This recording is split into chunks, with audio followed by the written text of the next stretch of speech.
Welcome to Echo Chamber's session in between sessions. I don't know who else is excited, but I'm excited to talk about some stats tonight. Oh man, I'm constantly excited about D&D every time. You know what? I do not mean any offense by this.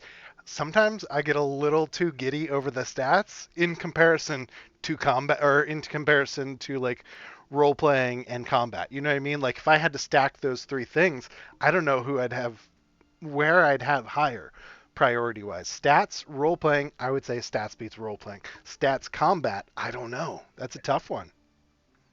Oh, You know what? I'm with you. I understand the allure of the stats, especially the way you guys put it together. It's something. Yeah. Um, Eric, what do you think? I mean, you are the stats king as far as I'm concerned. What do you think? Would you put stats, combat, role playing, marry one, kill one, go? oh man. I mean, the stats are kind of fun. I mean, for me too, because I get to put them in, and I'm like, as I'm going, kind of see some of the stuff. It's like, well, this is really interesting. I like the role playing. I like the combat though. I don't know. Right, it's tough. Ooh. It's almost like we get to play D&D with just the stats. Uh huh. Yeah, I mean it's the game within the game, quite frankly. Right. The other guys don't. I don't know if they don't enjoy it or they just haven't dove into it enough to realize how enjoyable it is. Yeah. Yeah. Yeah. Yeah, we know they're definitely nerdy enough. There's no doubt about that. So that Right, let's cross that one off the table. valid point. Valid I don't point. know. It is fun to like after I'm done. Like I'll go in and it's how I kind of spot check things too. Like for instance, I I had Siddle in and I had him down for like piercing damage. I'm like, Siddle doesn't do anything that's piercing damage. If it's not fire, acid, thunder, or force, then Right. there's something wrong. And I'm like, oh, I had something wrong. But it's kind of cool to, like you said, to isolate some of those and see like, oh wow, so this is like if this is what happened here, and you see like, I don't know, it's cool. It's cool. Yeah. As I said, it's Even a over game time, after the game. even like over time stuff, it's kind of like you can see things like over time, not just like as you level, but just like as we progress, I guess you can say. Here's the Like amazing thing that. Oh, go ahead. Sorry, continue. I felt this battle went well because we were all well diverse. Like everybody did a little bit of damage or did a fair amount of damage, but I mean the only ones that really took damage were Amrook, Dildo, and Grizz. So trying to mitigate all the damage was a little easier on my end. I don't know. I just felt we keep what I think everybody played their role well. We kept things isolated. We were able to control the battle. We were able to do damage. It was good. It was a good battle. You guys certainly clicked, and I'm gonna take one quick step back here. What I was gonna say is the excitement about the stats. What is amazing to me is I play the game, I live the game, I'm on both sides of the game, I got the backstory to the game, and yet I'm always surprised by the stats because they Mm. always differ somewhat from perception. They're two different stories of the battle, and I'm always like, wow, that's not the battle I lived. And so I like that it tells a different story, a different side of the story, even though I'm already on two sides of the coin.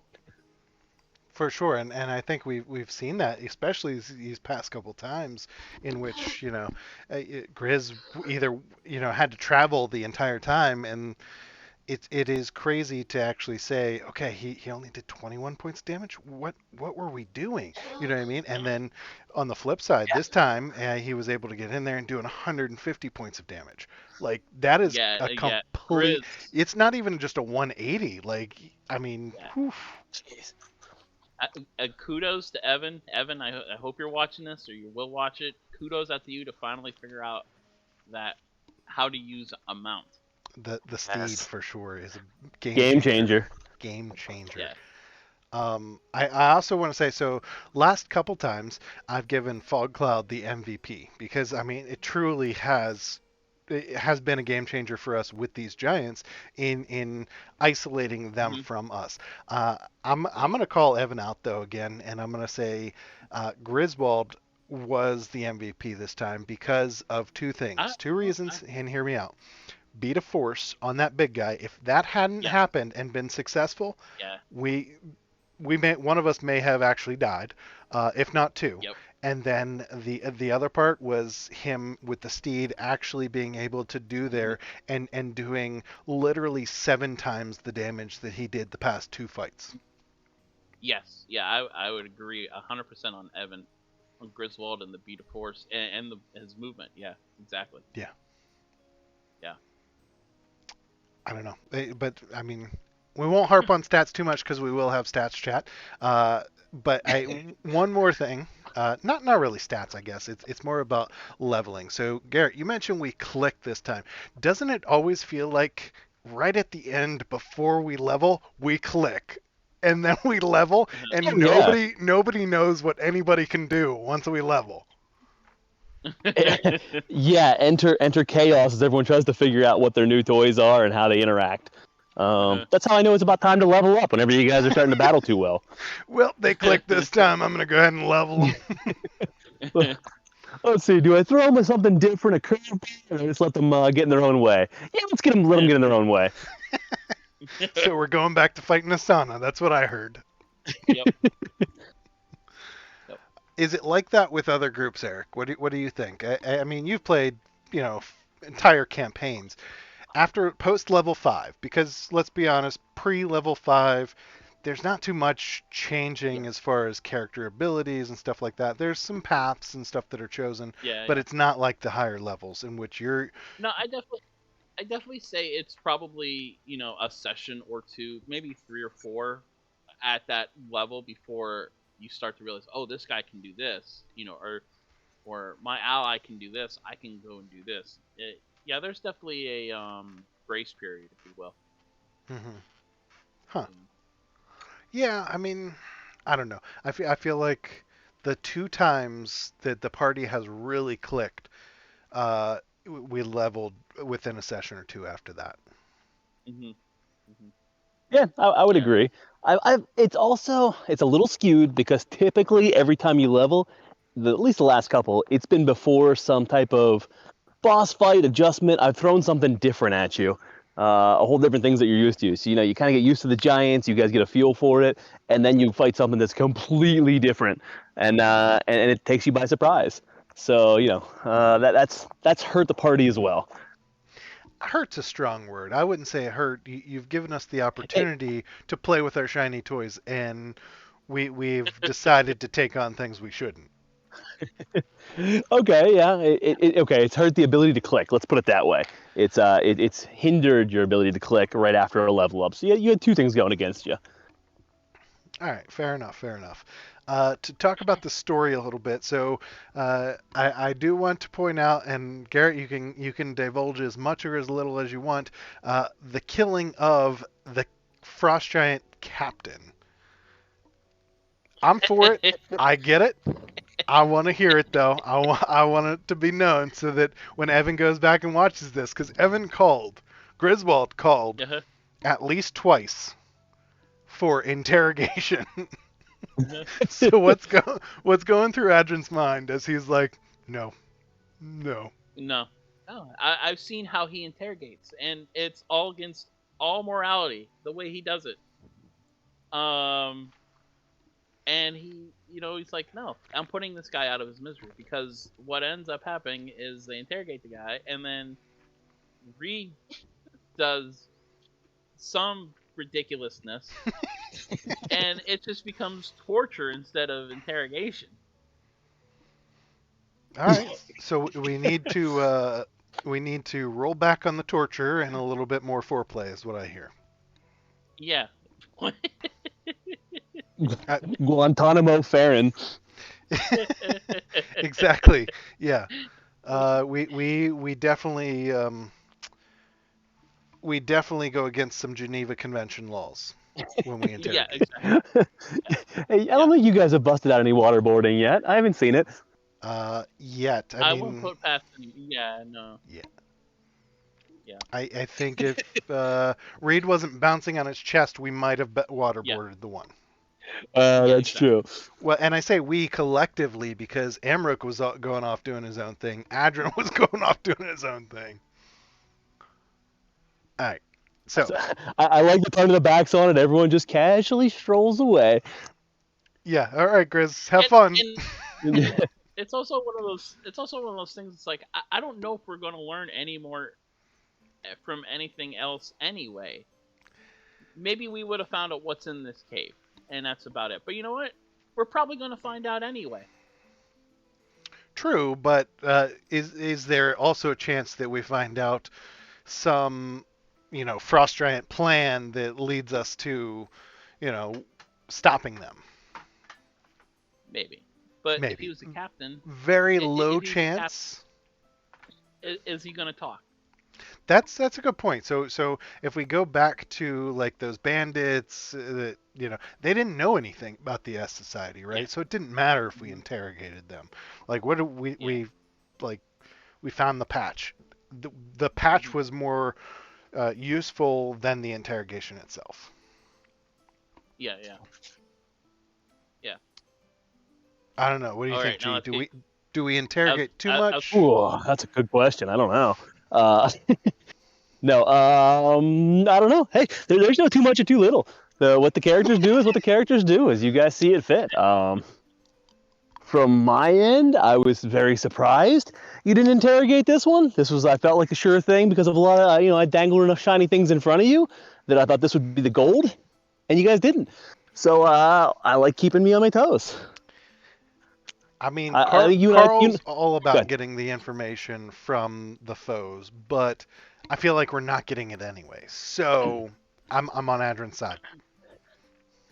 Yeah, For what it's worth, for the people out there that aren't privy to our conversations afterwards, that we came down to myself, uh, Amrook, and Reed all said they were going to kill him anyway. Yeah, So, for sure. It and you wasn't know just what? Adrian. I have a feeling it's that Rusty probably would have done that too. Yeah, yeah. it depends on if he was asleep or not. True. So my independent take on it here is interesting, and we've talked about this already after the session. We talked about it in between with different people. I talked about it with you earlier, Carl. We've all had these discussions, and I expected you guys to, but hey, I support whatever way you go. What's interesting to me is that your interrogations are usually very, we'll call them carbon copy thus far. Tie them up, restrain them, punch them a few times, try to intimidate, kill them. That's the Phandalin Phive interrogation three-step Special. plan. So so instead of trying something, I mean, there's no creative, and I won't say that. No, there's no variation to trying to get information, no changes, no really, I won't say no flair thrown into it. And so realizing that didn't work, you guys took an alternate route, and that alternate route was just screw it, let's kill them, which is fair enough. I mean, you're not getting the information you need with the plan. That's a change of pace. So yeah, I agree. Change needed to be done. You weren't getting the effective results that you needed to under that method. I don't blame you for killing them. So Do you If, hey, if think? I had, Go ahead. if I had a couple other, how can I say this, spells or utilities at my disposal, I think there's other ways of going about it. For instance, charm monster, in this case, or speak with dead. Um, there is other ways of just gathering information. yep. Hey, Um, speak with I, dead is hard in itself. I can say that as mm-hmm. Barry. Mm-hmm. Speak with dead is hard to have those questions on the spot and like think through it. You got. I don't want to hold up the whole group. There's a lot of pressure there. No, there is. There is. I feel like something like Zone of Truth would be a really Mm-hmm. good one. It That's would another give you one. plenty of time. Mm-hmm. That type of Yep. stuff would be awesome. I said this to G in passing. I don't even think um, who's our bard? I'm sorry, I'm blanking. you Warwick. technically had two Yeah. with Warwick and D Shags. Well, that's what I was getting to. I don't think Warwick has Zone of Truth, but D Shags definitely does. I just don't know if he had any spell slots. And I do want to call back if we look at the interrogation of the guy that tried to kill Siddle. Can't remember his name. I'm bad at names. We Yep. he was charged. Weevil. Weevil, Weevil. thank you. Yes. Yeah, exactly. That was He that was was a pretty darn charged. effective one. You guys got a lot of information on that one, the before and after. Yeah, so maybe Yeah. it's just more of a reflection and, other people jumping in to do some of those interrogation. It's tough Yeah. because, when one person's MO they're going to follow because may be effective, Hmm. but that person may not have those spells at their uh, fingertips. They're ready. Yeah. Yeah. Well, that's exactly what I was going to say. Is that's the value that I think sometimes you guys have missed out on, is the eclectic spell slots and collection. You guys have shifted kind of heavily away from utility spells and more area of effect and battle spells, missing out on some of those basic utility Yeah. spells. And so I do. That's one of the reasons that I do push interrogation the way I do, is almost forcing, picking on one of your weaknesses and forcing you guys to try and expand that a little bit, and you haven't adjusted. You guys adjusted to, well, kill them, which is certainly one way to go. But that's the expanded tool belt has value. It does hurt a little bit again not having a true cleric in that sense. Agreed. Agreed. If I could say one thing this party could use, and I think we are a very diverse, and as far as battle, we are really we cover a lot of our bases, but one thing I would say that we need is a cleric. Yeah, and spoiler, Adrian almost went away, and you almost got a cleric. What? I don't know. Nope. Yeah, Emrook won't stand for it. no, I was going to retire Adrian after Bruno died because there was a kind of a close connection there. So, but I thought I'll keep playing him. So All right. Well, I'm glad you did.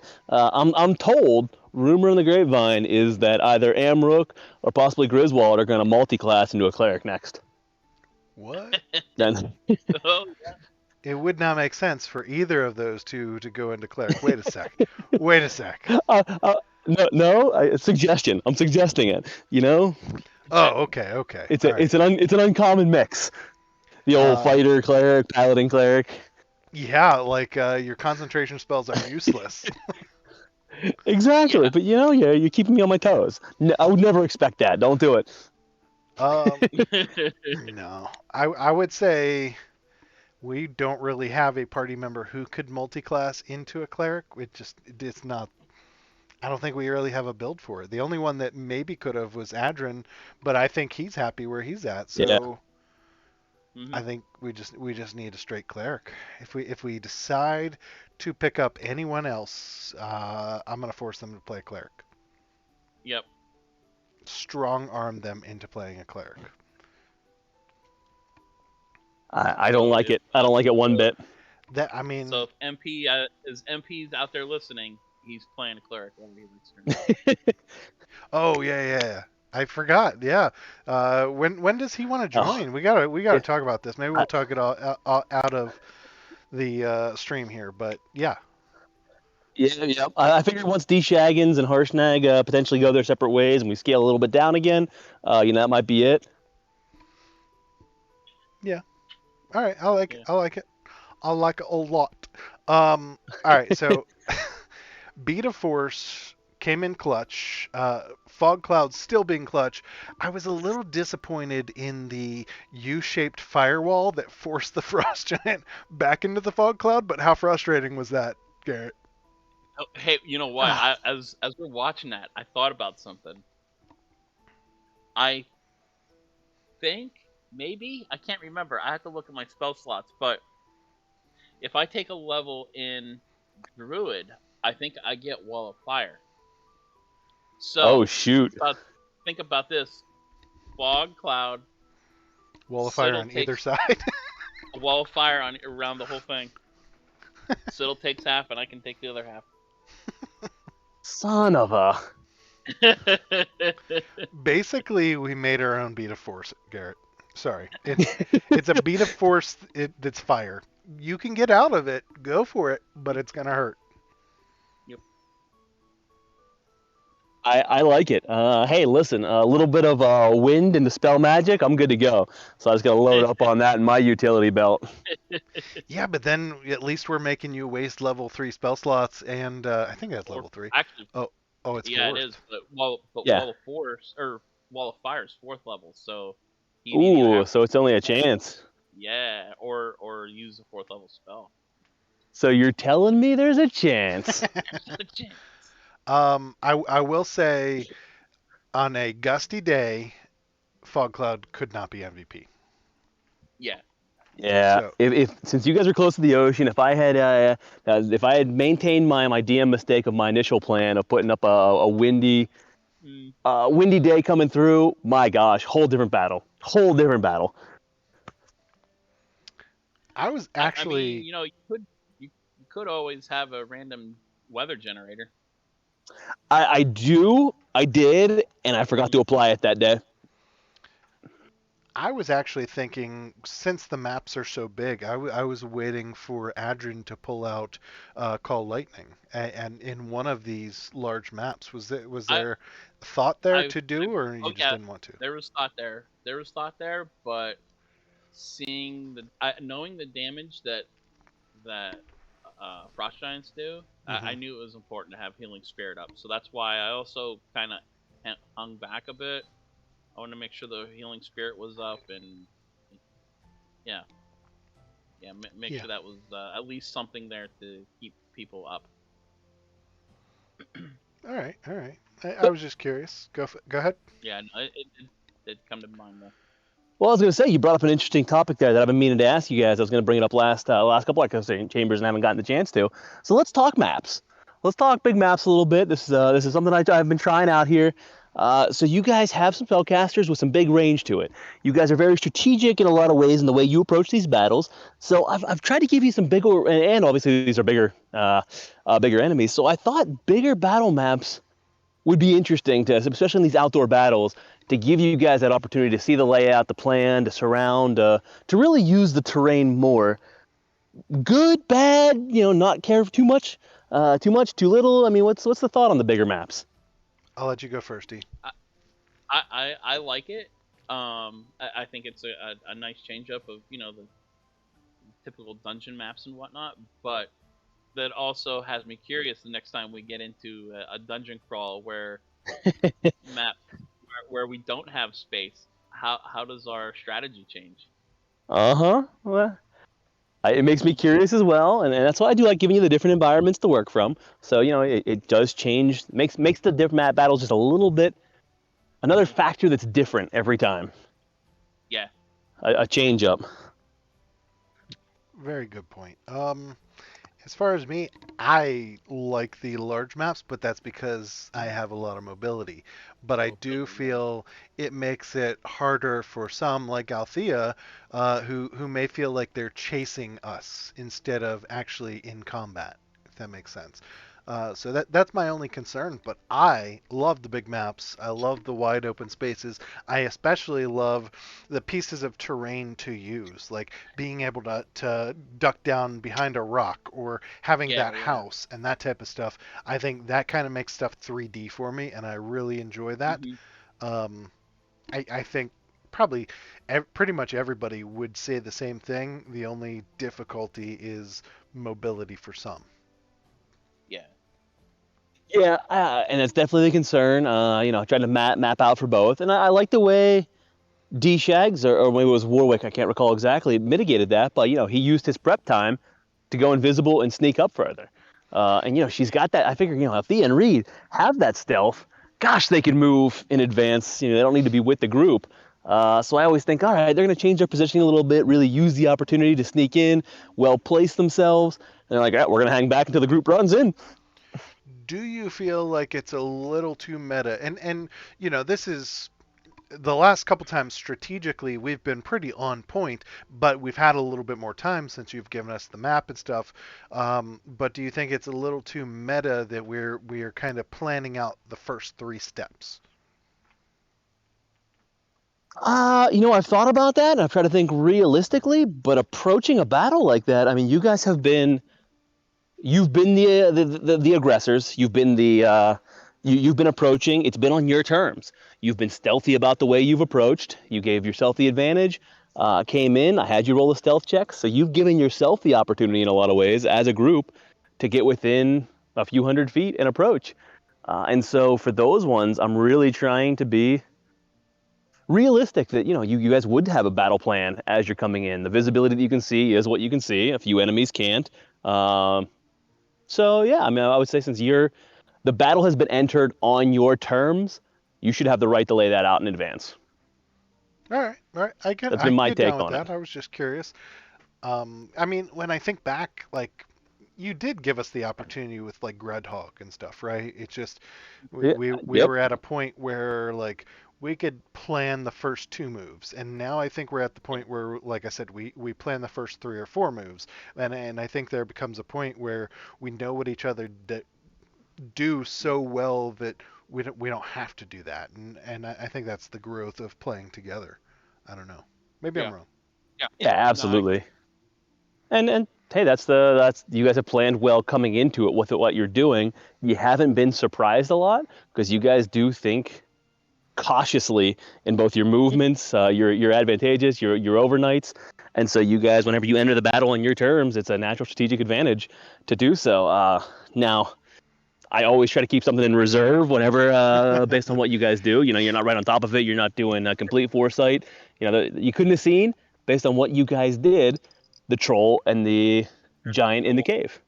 And It just then they were the already in there. the previous battle where or no, two battles ago where the giants came in from the Yeah. northeast. Exactly, and that was a little on my end, but a little that you guys didn't. I always ask, how's Frank moving? How's Paulie moving? And they're just staying straight in front. They're seeing to each side. They have additional movement. If it was me, I'd be doing loops in the sky, Yeah. a little bit of left, a little bit of right, a little foresight, Ser- backsight. little serpentine. That's it, a little bit of scouting, but you guys didn't. He's staying a half mile ahead directly. All right, so you have some blind spots left and right. What was the other one? There was one other one. Oh gosh, the ship. You guys had plenty of time to scout the ship out, but you couldn't see inside of it. It's not like you ran any invisibility into it. You didn't keep a scout on it to monitor it for 4 hours to keep an eye on shifts or anything like that. And so I gave you full visibility to plan based on what you could see on the surface. So that's kind of the way. I really think you guys. I think it's fairly realistic in that timeline planning session. Uh, I Yeah, think that's me. I try to play it that way. You guys earn it. You get it. yeah, and for sure, hearing you guys spell it out, I completely agree. I was concerned, as we were planning, especially this past one, we were like, okay, well, we could slip off to the east. Well, we could do this. We could go around. You know what I mean? And there were so many different variations of the plan that it felt a little meta. But after you explain it, I'm like, okay, yeah, no, we were, we knew where they were at. We knew what was going on, and we could plan that. So, yeah, I agree. Yeah. Makes sense. The one thing that I do now is what you can't see. I do throw some things on the GM screen, so you never have full visibility based on what I realistically think you'd be able to see. Two things that I could and should do better, and then I plan on it. We've just been scaling up a little bit as I'm getting back into it here. Is one, I'd like to use the uh, visibility. What's it called? Oh, Perception? the no, The barriers. the fog Cover? of war. Yeah. Oh, fog. Yeah, like fog of war, and the putting up the walls and the visibility limitations on an old 20 maps. You shouldn't be able to see behind those rocks, sort of thing. I haven't done a great job with that recently with the bigger maps because I was afraid about the loading time, since Roll 20's been tweaking a little bit. So I scaled back Yeah. on that for a little bit. I think I'll bump that up a bit more, especially now that they have the one way. I got to play with the one way a little bit. It'll be interesting. The Oh, I haven't seen that. I haven't played with that. Yeah, so I haven't used it yet, but they've got a one-way up now. So like for cliffs in particular, that way if you're at the bottom, you can't see up, but if you're on top, you can see everything. Oh, So that's kind of cool. definitely some interesting stuff. Hmm. So that's one that I needed to get better at using, and that I've held off for specifically. The other one has completely slipped my mind, so I'm stalling here while I try to remember, because that one was even a better point. Um, I'll think about it. I'll come back. But there was another thing that make it that this planning and the visibility more interesting. I'll come back to it. I'm gonna let that slide. Well, if I think of it, I'll let you know. You know what? If clerics could make Goodberry, maybe Amrook would multi-class into a cleric.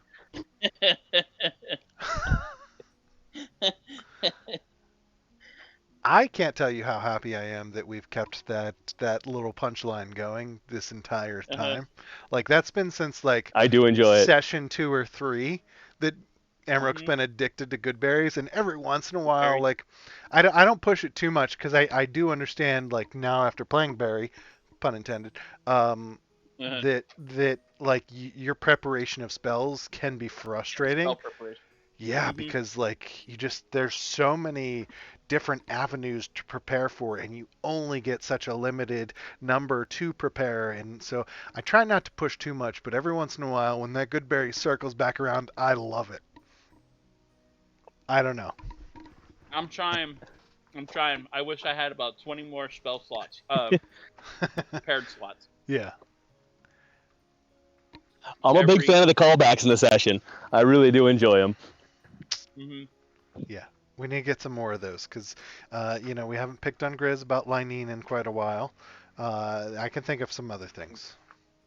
Yeah, for sure. Also, I think, all right, so we're going to go in stats chat here in a sec. What's our plan for the future? What does Adrian think we should do next?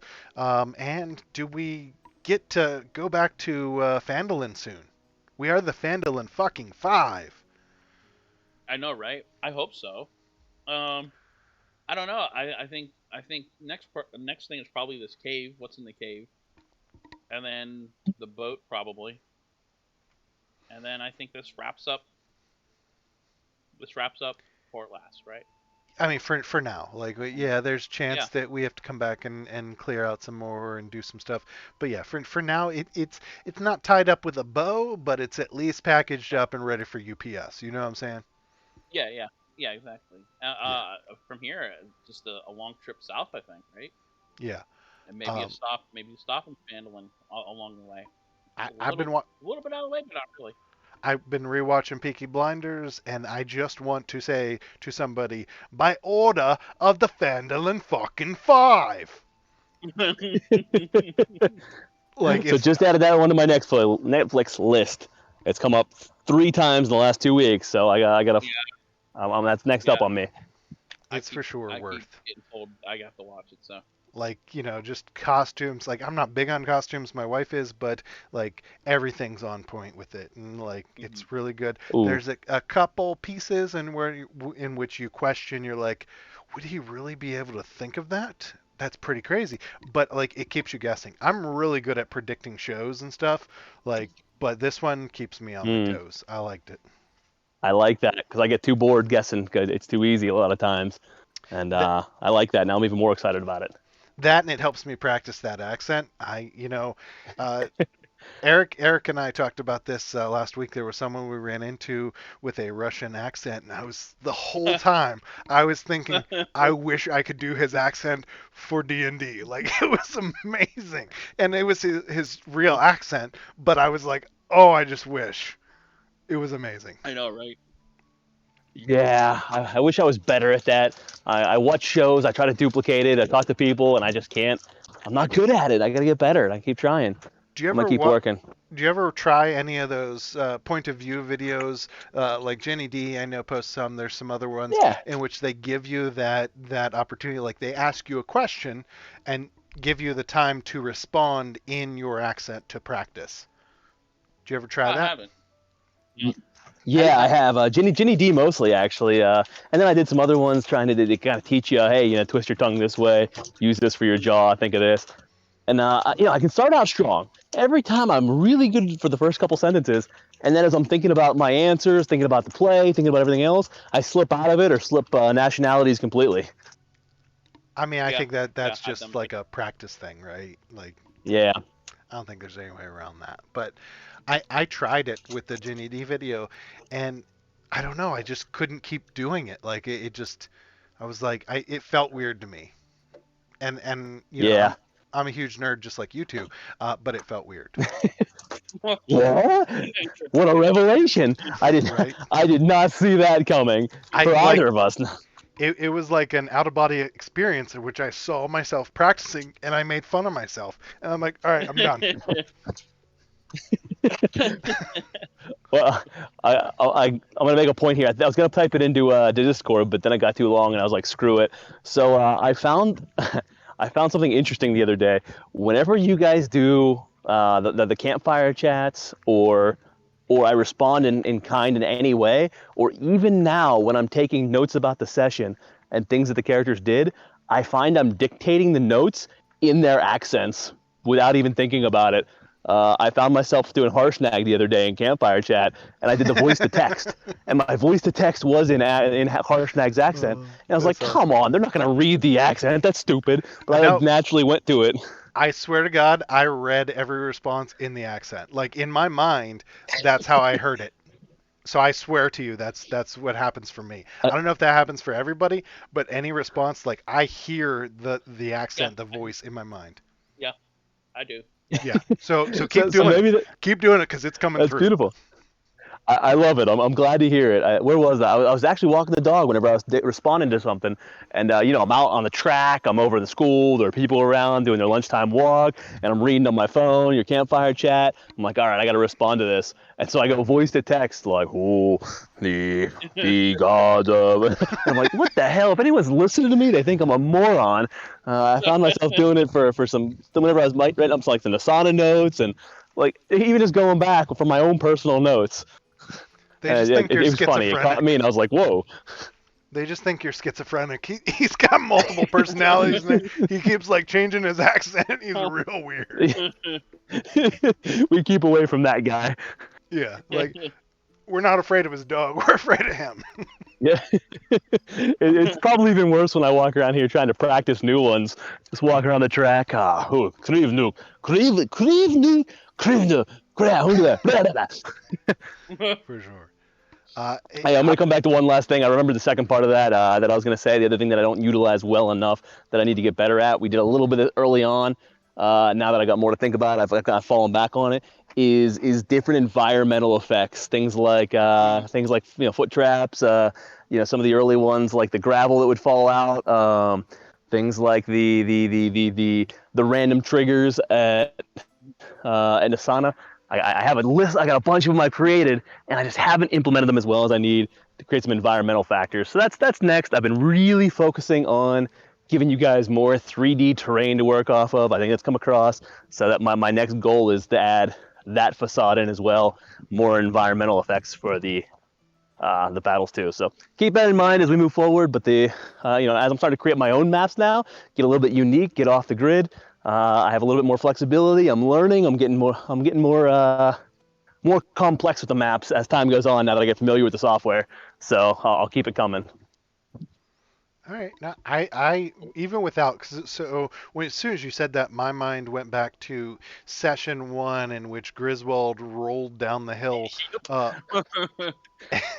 and like how comical that was. But I think you still give us the opportunities. Like if you think of the Nasana fight with the chains, you give us those opportunities. I think we just might be Yeah, a little bit more understanding of the terrain at this point, and understanding of our characters' limitations. true. I guess I've created a terrain that can be interacted with, and that was the next step forward. The next thing is a more active terrain. Boiling pits, waves coming on shore that every other turn. Rise, take up the first 15 blocks or something like that. Different active things that are ongoing and literally changing the landscape over the course of a battle to add a whole new dynamic to it. It's All right. always trying to create new dynamics of the battle to keep things from just being a punch fest. Hmm. I like it. I like it. I like that. There was one more thing before we go into stats chat. I'm trying to remember. I wanted to give you Oh, I'm props sure on there's a something. hundred things. There always We're is. gonna So do an 8 hour echo chamber one of these days, since I I know we all spend about 15 hours over the course of the week talking about it, and then we parse it down to 1 hour over echo chamber, and then back to battle. So one of these days we're gonna do the all day, the echo chamber, the live session while we're on the pokey walk echo chamber session or something to that extent. not a bad idea. I kind of like it. The all audio echo chamber as we just walk around and catch Pokemon. I like it. All That's right. it. The other thing we got to do, I'm gonna throw this out there too. One of these days, throw it on for one of the big battles. We got to do a replay and narrate during the replay. Uh, some of Like the things there. I think that'd be fun. like director's That'd be fun. commentary. Yeah. That's exactly, yeah. Some Yes. director's Yeah. commentary of, what I was thinking here. I was gonna use this, but look at where he is right there. What I should have done, or I was really surprised he didn't. I think we kind of do that now. Doing it during the session with a little sped up version would be fun. Yeah. All right. With that, I think it's time All right. for Stats stats check. chat. Get a little tingle every time. Oh, the only part that makes me sad is the fact that I don't have it coming through my headphones when I You play don't it. hear it. Yeah. No, I can't hear it either. That's all right. Gives me a reason to watch the stream again. I wish I could. All right. Jumping into the stats. So starting with attack, I have to highlight him. I know I gave Evan the MVP of this fight, but I want to throw it out there. Reed doing the highest amount of party non-piece NPC damage, 215. I mean, he's a Yeah, I rogue. didn't see He where that only came gets from either. one Yeah. attack per, and I know Yeah. he gets sneak attack, but to do Mhm. the max amount of damage in the party, because I thought Amrook was hitting hard. And then I saw the Yeah. stats, and I'm like, this is a different story. Every time I feel the battle, And and then I get to replay the battle with the stats. and there's a couple times where he he actually missed on a couple shots. Or no, he missed on a shot, and there were a couple shots where he didn't have sneak. But yeah, always he always Yeah. finds a way. That's crazy to me. Like, Mhm. not to belittle Citadel at all. He still had 100. He had almost 200 points, which he's just consistent AOE damage, and sometimes it Mhm. may feel like he's not doing much, but it's just he consistently puts out those numbers, and it's crazy to me. And then third thing that jumped out at me is Althea and Grizz. They complete like 5 times, 7 times their amount of damage previous. I think honestly, when you add in an additional 100 to 120 points of damage for two characters, that is a frost giant. They basically killed a Yeah. frost giant on their own. Right, exactly. Yeah, and it allows me to step back and not worry about trying to do as much damage because so it allows me to kind of fall back and I can concentrate on keeping healing spirit up or being that middle line support. Yeah, for sure. Them being able to do that additional damage kind of takes Mhm. some weight off, and I think it. And Ashley, if you're watching this, props to you. Evan, if you're watching this, props to you. Was it more fun for you? Is my question, because like when I saw their numbers previous battles, I was like, I feel bad because I don't want to come off as stealing the thunder or anything. And when I saw those numbers today, I was like, that had to be fun. Mhm. Yeah, exactly. Give us a little something, Ashley. Come on, I know you're watching. Throw it in the chat. You know you're having fun. D Shags also got a little bit of damage, but I honestly, I think Keegs enjoyed playing both of those and being able to just like completely manipulate the battle. I think he Mhm. truly enjoyed that, and I'm interested to see where Warwick goes with this because I don't ever see Warwick as a high DPS, but I No. think he's hit his groove and he knows what he wants to do now in manipulating the Yeah. entire battlefield. I think Yeah. there's still a few tweaks and stuff that just like all of us will make as we grow, but I think he has a groove right now. Yeah, no, Warwick, definitely with the fog clouds and even that one command spell, that took, that was big because he gets an attack and Grizz and Amrook's probably gone down again. Very true. Very true. Um, and I think Bilbo was in there too. I think we had some Yeah, homework around that command spell, didn't we? I do. I got 3 points of homework for across the board that I'll be publishing some results for here shortly. But I do want to come back and comment that you hit the nail on the head there, and that was something I want to say. The ability of Warwick and D Shags, whenever Keegan was playing both of those characters, I really felt like over the course of those 3 battles, he spread his wings as a player and got beyond the norm. I feel like he had the extra, you had a little bit extra time. You don't want to waste your one shot. But whenever you're playing two characters, you kind of get a little bit of play. I feel like that was his opportunity to really expand his horizon and stretch his wings out as a D&D player. So I think he will come away a bit changed on that. I thought it was good because D Shaggins, he wasn't like OP. Yeah, the dimension door came in huge. But I Big. think yeah, I don't think there was anything that was like, okay, that's ridiculous sort of thing. But Right. Yeah, yeah, I thought it was, everything was well balanced. I agree. Even the command, even the secondary bonus action, like all those things that we had Hmm. homework on, like I feel like none of them were like completely would throw off a battle. Like it Yeah, was yeah, just yeah, it made sense. yeah. exactly. I've come to every time we talked about this a couple echo chambers ago and a little bit off session. Every time I think somebody may be OP or some action would be OP, I find it almost underpowered on the next session or a different session or equal. And that give and take means that everything's pretty well balanced. And so I found that some things are just OP in particular situations. So it's more like a super effective choice. I mean, it's a super effective super effective move in Pokemon Go. You hit the right combo at the right time. Yeah, you played the game well. So Yeah, great. It's not OP every time, just in that situation. It feels OP because it's so freaking effective. for sure, for sure. Completely agree.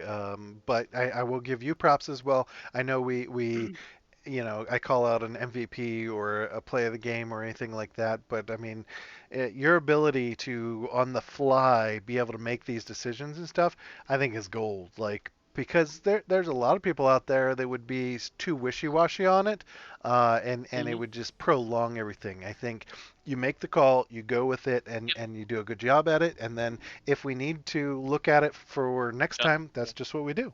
So I commend you on that. Yeah. It's Yeah. it's it's been a guy trying to mean to Eric. No, no. I agree with that 120% exactly. No, I You appreciate can't. it. You guys make it easy in a lot of ways. I mean, this really is an awesome D&D group. I read so many things about DMing, and I'm probably trying to improve the craft and learn D&D since I don't have Eric's 20 years of experience here. So I'm making up for lost time. But the horror stories I read, or even the average stories that I read of the group, and I'm like, holy heck, we don't have a rules lawyer that argues with us. We don't have someone that gets frustrated. We don't have somebody that intentionally tries to min-max their characters. We got a good group that just recognizes a story and tries to do what they do and fit it within the story and create a good one and then create some balance. And that's, man, that's huge. That makes it easy on my end. We got an awesome group. I would say I felt like a rules lawyer early on, and I would say as of recently, Evan has kind of stepped up to that, and he knows the rules better than me in some cases, and I'm super like proud of that. Like I enjoy it when Evan like has that and that knowledge, and he's able to call it out. I'm like, you go, Evan. Like I enjoy it. Absolutely. And you guys are all knowledgeable in gaining. And whenever I see the rules lawyer, I'm seeing, I'm hearing all the stories. It's the guy that will argue to the nth degree that what they did is by the Well, rules. on They argue page the judgment. 63 They of the argue the, player's Exactly. yeah. handbook, I, it actually says No, no. he can't do that. Yeah. This giant doesn't have I, that I, ability. He can't do that. Yeah. I have had, I have, I have, See? I have had that opportunity to play alongside somebody that was like that, where you would we would do something and he would be like, oh, hold on, and you see him flipping through. And the way GM would always say, he goes, put the book down. He goes, first off, you don't have access to the DMG or the Monster Manual. And second of all, I'm the DM. That's it. I'm basically God. Leave it be. Yeah. Well, that's not how the rule goes. Well, there's divine energy in this, and the rule is different. There it is. And I think on both sides of it, there's enough flexibility and agreement that we all just kind of quick discussion, quick input. Yeah, let's go with it. I'm sold. It's a quick judge and jury of, do we agree? Let's not put too much time into it. Great. Let's all play along and keep the story going. Yeah, for sure. All right. Next stat. I want to jump back into stats. I wanted to point this out because we've talked about this in between campaigns and stuff, but we did almost 1,300 damage in this one battle. I thought that. Holy crap! Right. In comparison, we were teetering between 500 and 800. We did 1,800 damage. So I feel like that is well out of our weight class, but since we all played, as Eric said, we all played our roles well, we could pull off that damage. We could pull off this fight. Yeah. I got a holy crap out of the DM. I'm happy with it. Yeah. But on the flip side, that's absurdity. On the flip side, I want to show the amount of damage that we received. Was extremely a lot lower than I expected it to be, having been in the fight, as well as in seeing what we were up against. Compared to what we've been up against before, is a lot lower than you would expect to see, and I think I can attribute that to Beat of Force, Fog Cloud, Firewall, these different manipulations of the battle itself as well as the map itself to shave things off. And so we minimized the amount of damage that we took, and we maximized the amount of damage that we could do to the enemy, and that's how we could hit above our weight class. So Eric, you asked, how the heck are we pulling this off? We should not be able to win these fights. That's how, and it just it's in the numbers. Yep. So I was impressed by that. I had to throw it out there. So what was the numbers? I didn't see it or hear it. How much damage do you guys take? 546. My fault. I forgot your audio, and for any podcast listeners, 550 damage was all that we took. And again, Fog Cloud being a big factor in the last 3 fights in mitigating some of that damage, but Beat of Force, because that captain could have done a lot of damage, and we isolated him to the point where we could all dogpile on him. Not to mention those 2 raging guys that we were able to keep one isolated for half the battle, if not more. So. Yeah. All right. Note to self: triple the number of giants in battle. Got it. I don't think we could take much more. I don't think we could do much more damage than that 1,300. I think that was min-maxing us as much as we could, because we were almost out of spell slots all across the board. Yeah. We were almost out of healing across the board. Yeah. I was getting a little nervous. I know Keegs was like, retreat guys, do we want to get out of here at some point? And I was like, no, we got this. But that was about as high as we could hit. You know what? That's pretty exciting to me then, the fact that you guys can almost triple the damage output that I did, and I can still make it an entertaining, nervous fight for you. In the past, they've been pretty darn close. I think I out-hit you by 200 points in the last giant battle, and you guys had the extra 200 points of healing, and it was a pretty finger, by the tip of your fingernails passing it through. This one, I felt you guys were on the verge a few times, and yet you tripled my damage output. That is something. Right? Isn't that so cool to be able to see? That's why stats wins for me. It's a little bit higher because of that, every time, because there's one thing to live the battle and to see who's doing what damage and stuff like that, but then when you go look at it, it's just like a surge of energy goes through me. I'm a nerd, I know it, leave me alone. Yeah. I'm with you. Going to the attack damage to us, no surprise, Grizz and Amruk are top 2 in the party. However, Harshipu took some damage. He was probably down a little below half. Well, if I'm right there. That NPC also is the Panther, too, so. and yeah. But yeah. I figure Harshnag's. Yeah. Harshnag's HP is what, like 225, somewhere around there. So I figure he was around half Yeah, somewhere HP. up that way. Yeah. And you probably absorbed what 50 or 60 from uh, the three animals there. I think one was what Yeah. 37 or so. But I think there was Actually, an no, 8 they're and a. all about. Yeah, they're all about like that 10 to 20 range. Oh, But okay. I was thinking the the Panther was in the but 30. No, you know what? I'm thinking of Frank. Frank's 37. yeah, but the boar has the ability where if he takes less than 7 points of damage in the attack and he goes down to 0, he actually goes to 1 hit point. So that was actually pretty cool. yeah, it was. Yeah, that not cool at all. Hated it. You guys completely isolated my Winter Wolf. Used up the entire Amazing. battle. Yeah. And by the time he did get it, he met with Harshnag. 50 feet, bang, Yeah. down. Yep. No, that was definitely comical for me because like kept him tied up, kept him tied up. All right, I'm ready. Ow, I'm gone. It was just yeah. Yep. Yeah. It was so anticlimactic. I was ready to come in from the side, the old forceful entry. I felt strong with him, and then just whap, done. I'm gonna throw it out there. Me and the NPCs, and I'm saying me, I'll include Frank in there as well because he's an NPC. Highest amount of damage type was slashing. Mm-hmm. You're welcome, team. You're welcome. I may not have Beta Force, I may not have Fog Cloud, but there's one thing Amrook does well. Mm-hmm. You know. I feel like we have to then look at the all encounters table just to see that Amrook's still in the Mhm. lead with almost 1400. So think about that in the damage comparison. In that one fight as a team, we did 1300 points of damage. That is That's what in damage the taken.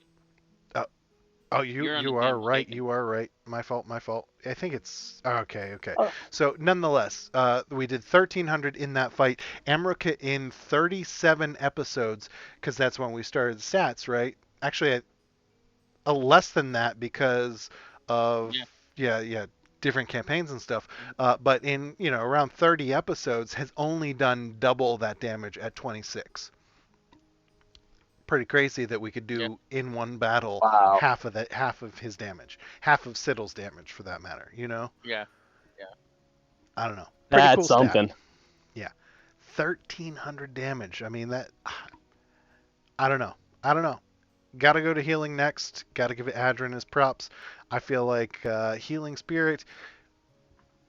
It was briefly used, but it was used enough, if that makes sense. Mhm. Yeah, it was Yeah. like Emmerich only Yeah. got like 2, maybe 3 times through it, but it was enough because it was there at the end and clutch. It does make Oh me a man, little that one was critical nervous. on so You're many on. occasions. You're on. You're on the last. You're on the last Oh yeah, battle. you are right. Right? You are right. Forgot to I must not switch. have changed it. I might not have changed it. My Yeah, bad. no worries. I mean, it's right up there. It's the same thing. 117 points of healing from healing spirit alone. Sorry, G, go ahead. You were starting to say anything? Say something? No, no, I was just saying that healing spirit. It wasn't as you guys didn't get to use it as much this time, but my gosh, was it clutch where you did use it. That created about 3 or 4 rejuvenations. That one was painful Yeah. for me this time. Right, because at that point, some of us were on the verge of going down, and so to just get a couple swipes through it real quick was enough to that we could take a hit or two more before going down. Yeah. Yeah. So I think And well played, E. it's a nice combo when you have somebody go down, throw out the healing word, they can get up next round. I it's kind of funny. I actually the last couple I think battles, my initiative has been like towards the bottom to towards the end of the round, which is actually have been advantageous for me because I can see what happens. Like it's like okay, I can see who's up next. Like okay, who's up next and everything else. I think it's worked out. I don't know how or why, but it just seems like It's the story dice. That's what it is. yeah, yeah.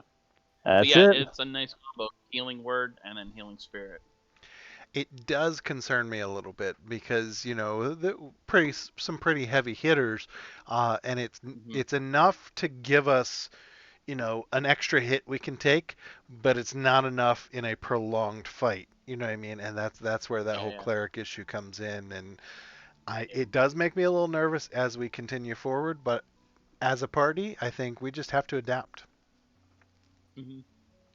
We'll see. Maybe we need to invest in some apothecaries and some health potions, and you know be able to sustain that way.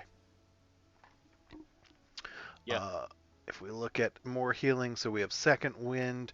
So I was curious about this. Did Grizz only use 5 points out of his pool of 35?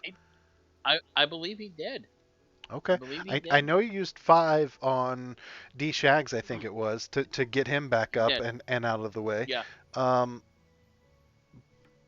I don't know why. I thought he used some elsewhere. So I mean, he still had uh, 30 some a hit trick up points. his sleeve, I guess. Yeah. Yeah. Yeah. So I had heard things like lay on hands, second wind, things like that that you can do for yourself, or even sometimes health potions. At about half HP is where you should do them, because Mhm. any less than that, you could get wiped out and not be able to It's use them. used them. Yeah. That's a good point. Yeah. Yeah. So that's why I've been trying around half HP based on what we're fighting. I've been trying to throw in a second wind here and there. Yeah. Um, Yeah. but yeah, no, I just find that Yeah. I interesting. mean, And then I guess. I mean, really, if you use it when you have 5 hit points left, you gain back 18 hit points. That's great. You're at 23 hit points, but one boulder hits you and you're back down. right. Yeah. Yeah. Yeah, it's a little game we play. All right, looking at one more thing.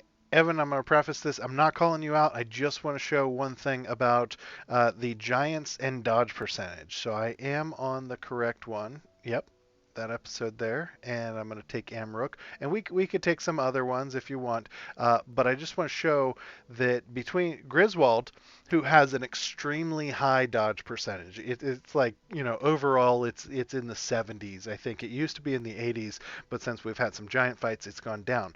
And that's because of his 21 AC, which is now a 20 AC. We didn't get a chance to talk about the ring and the saving throw, Hmm. but nonetheless, it's a 20 AC. And I want to point out that with these giants, it doesn't matter because you only have a 33% dodge rate at 20 AC. So I feel like there's a threshold of diminishing returns when it comes to AC. Yeah, AC can throw off some low level fights extremely poor for the DM. But when it comes to fights like these, nah, it doesn't matter. They're hitting. And Garrett did say, he rolled extremely well, and then had a plus 10 to hit anyway. Yeah. But Exactly. at the same time, most of your giants, even your fire giants, are going to have a plus 7 to plus 9 or whatever anyway. So it just feels like anything above, and I'm going to say 16 or 17. I had said 17 previously, but if I flip to Amrook, who has a 16 AC, Amrook actually has a higher dodge percentage this battle than Griswold, which is crazy to think because their ACs, like he's got plus 4 on his AC in comparison. That's pretty interesting. That is a really interesting fact. So I don't know. How do you prepare for that as a player, as a DM, anything, knowing that okay, after this point of AC, it doesn't really matter for, I for at least 30% of the battles you're going to get into, it doesn't matter. Whether that's giants, whether that's Ettins, or, just Nasana for that matter. Like anything above 17, Nasana's probably going to hit too, right?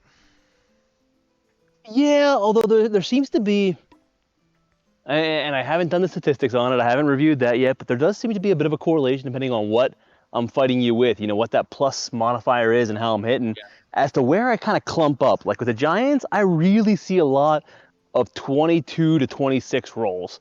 Yeah. It seems pretty inordinate. With with some others, I felt like I really clumped up in that 14 to 16, and it was questionable. I feel like I saw some clumps in 18 to 20 at different points. So there must be some correlation there, and I don't know what it is, and maybe it's just my perception of it, as these stats have always corrected me. So No, for the Giants, absolutely. We lose that correlation for right now, but I can see it coming into play as you get into higher levels again.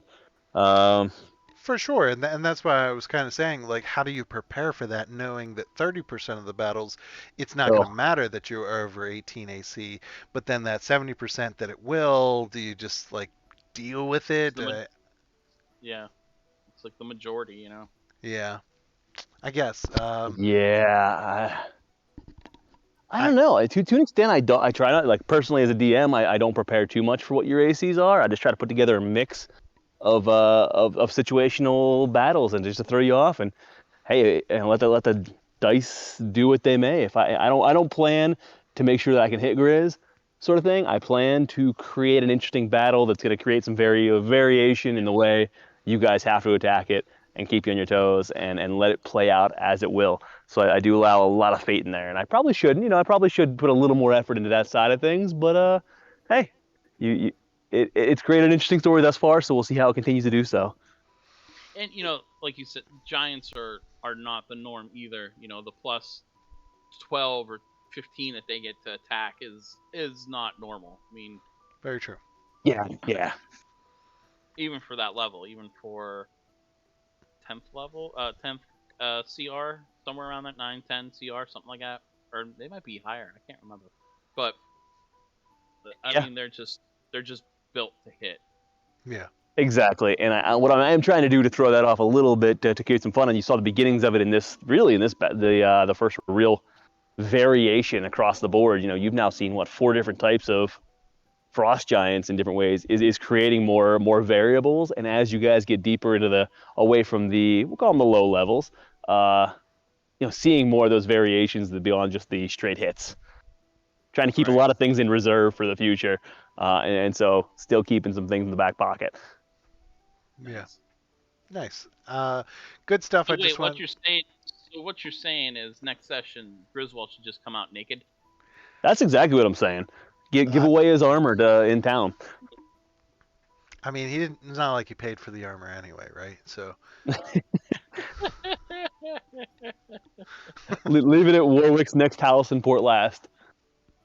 Oh, touche. Just a suit of armor standing there. That'd be a great That's Yep. decoration. it. Yep. You know what? If he went into druid or barbarian, I could see it Hmm. happening. Yeah. Uh-huh. But then again, G Money did tell us he's going into cleric anyway, so well, Yeah, exactly. he'll That's his have to plan. keep the armor. He'll have to keep the armor. Or Bard. I can still see Bard. I will. I will say I on the opposite side of things, Grizz's hit percentage is at a 72%. So it's like he completely flip flopped his stats No, for that's his. you're on it. Oh Oh, yeah. there you go. No, I'm on. Oh, sorry, I hadn't I, switched on I the was stream delayed. yet. I was Yeah, yeah, delayed. yeah. Yeah. Yeah, no, it's switched. So he's at a typically his hit percentage is what, like a 40 something. I could probably look. Yeah. And his dodge percentage is at like an 80, and now he's like flip flopped it Yeah. completely. So it's Yeah. kind of comical the way that works out. Now overall, like it's the luck of the dice, right? So you have to look at the span of things. So I don't know. I don't know, but I just want to point out when you're facing giants, it doesn't matter what you're wearing. You're going to get hit. Unless you're, of course, Reed, Siddle, or Althea. Yeah. How frustrating Right. was that? Because you got some powerful hits in on Grizz, but you just couldn't get to those backliners this time. I couldn't do it. I gave a few flank attempts too, and they just couldn't make it happen. So it does get frustrating. It seems like every time I solve one problem, you guys throw another at me, and I hate it. But as I've always said, I'm the biggest Phandalin Phive fan out there, and so I love it at the same time. I got the dual personality going. Yeah. No. All right, gents. I think we'll wrap it up there. It was fun. We could go on for a couple more hours, but we'll just wrap it up. Thank you everybody for watching, and we look forward to going back to Nasana on Sunday. Absolutely, and get Siddle back. Hey, Siddle's coming back. Yeah, all right. Yes, Settle no by longer committee. settle by committee. Although, you know what? I did enjoy settle by committee a little bit. Like, at first, it was a little like, okay, I feel a little awkward. But this past session, as we rotated the damage through, I enjoyed Uh, it. I don't know how you guys felt. I Yeah, enjoyed it. I thought that was your best Siddle by committee yet. You guys are getting the hang of this new character. We're not saying don't come back, Rusty, but we had fun with your character. All right, thanks everybody for watching. We'll see you Sunday.